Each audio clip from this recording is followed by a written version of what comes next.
This is the approach to temple number 11, Fujiidera, the Wisteria Temple. This temple was founded, well, here's the gate. I'll get to the founding later. Here's the gate of temple number 11. Fairly small, fairly run down, and there is the bell tower. It's kind of an interesting gate in that the Nyosan, there's usually two parts, a front and a back of a date with images in both, with the Nyo usually sometimes in front. Here he's kind of tucked back into the backside part, and it's really dark and you can't really make him out, so I apologize about that. Here's the bell. It has a striker on it, but it doesn't have a rope, so I'm not sure if it's meant to be rung or not. It's early in the morning, so I didn't ring it. There's a long approach to this temple, but this temple is actually really quite small. And before getting to the temple, take a little look over here. Statue of a figure. I'm not sure who, I can't make out the name exactly. So, definitely a Meiji era figure. Wisteria Temple was founded in 815 by Kukai, and tradition has it that he's the one who carved the Yakushi image, the Bodhisattva of healing, at this temple, even though it's clearly written on the image that it was carved in 1148. The image is a national treasure, and you can actually see it behind the curtains up there. It's perfectly lit. I'm not going to take a video of it, but if you visit, by all means look behind the curtain up there.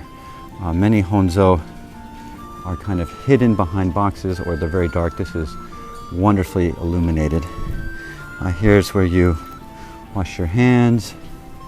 There's an area where you can throw water onto the jizo to sort of wash the jizo and wash away your sins and things and such.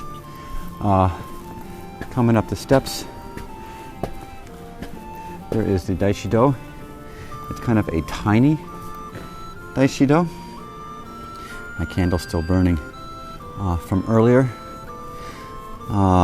This temple was converted to Zen Buddhism during the Tokugawa period and was restored in 1860. Here's a Fudodo. Kobadaishi is said to have planted 5 different colored wisteria here, and that's how the temple got its name.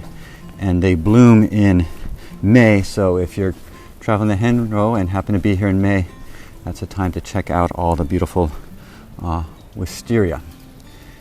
This is I'm not sure if it's a new structure or not, but the inscription on the back of this pillar states that it was erected in Heisei 5, so that's 1993? No, I'm not sure. Early 1990s.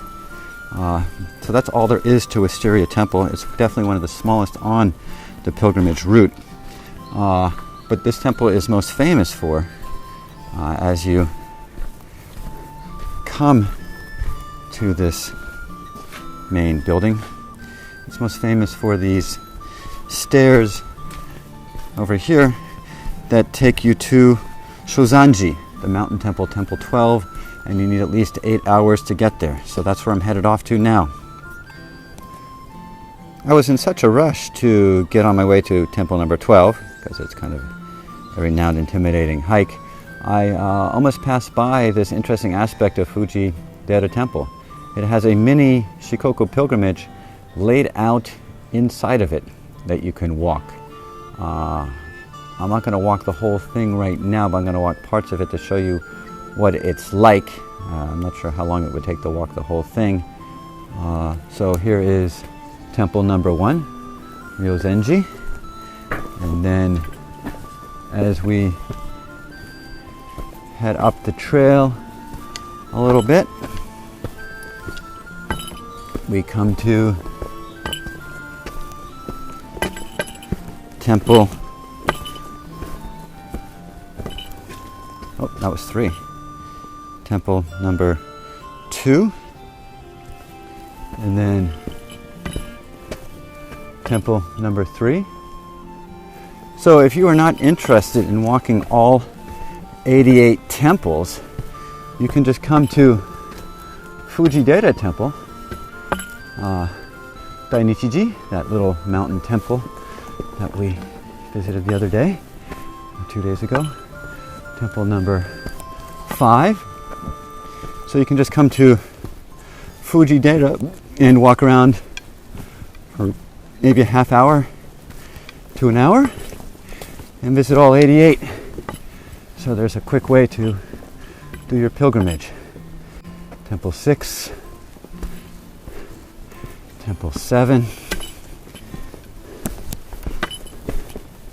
This is a really cool path.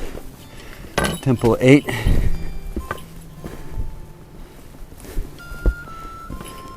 Temple 9. And then it goes on through the woods.